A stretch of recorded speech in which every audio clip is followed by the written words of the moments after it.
Hello, it's Riikka Kovasin here again.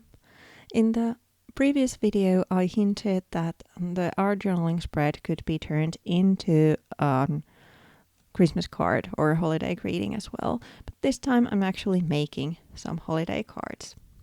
I'm using these vintage postcards as my focal points.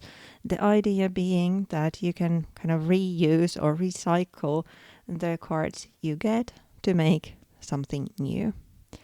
These were actually bought, to be honest, but still.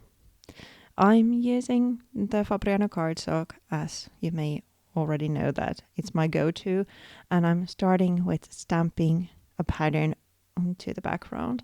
I'm using these little ticket kind of themed things as well as the handwritten one.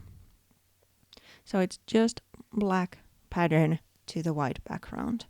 Then I trim the pieces fitting to my cards and start inking them because I wanted the edge to be a little bit darker than the inside, so it was easier for me to cut the pieces first and then start inking. I'm alternating between two colors of brown to get this kind of varying look for the background. When I then have the inked layer done, I'm adding some water splashes on top to make it look a little bit more weathered even, because these are distress inks I'm then using, so they will lift off the color and give it splodgy, vintage looking effect.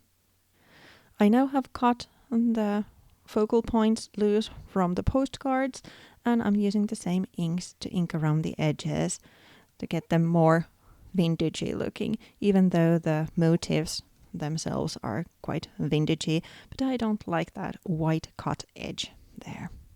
Then I'm using the same script stamp I used in the background, but this time I'm using it with an oxide ink, and this is the kind of a old green tone, let's say. I picked it up from the two kids with the umbrella card and thought to use that as a kind of a element for the both.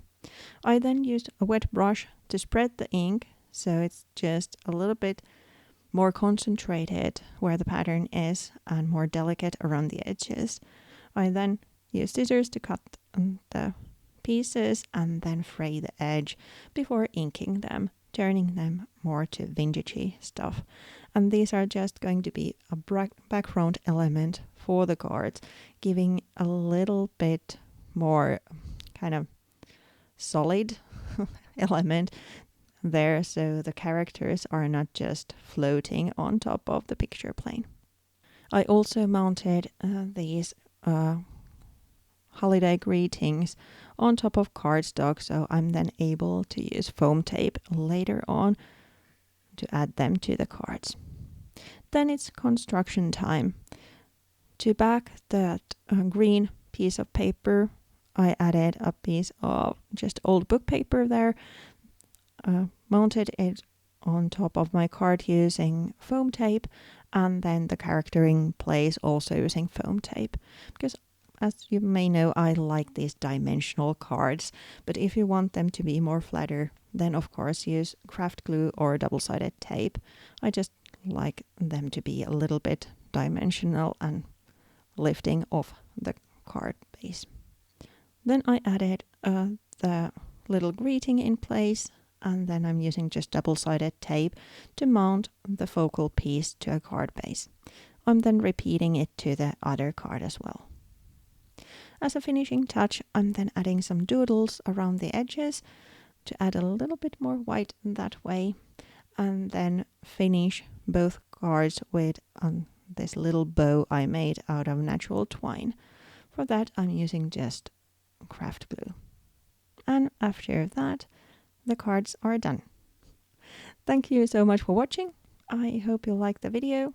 If you did, you know the drill. Please consider subscribing and hit that bell sign to be notified when a new video comes live. Thanks again. I'll be seeing you next week. Bye for now.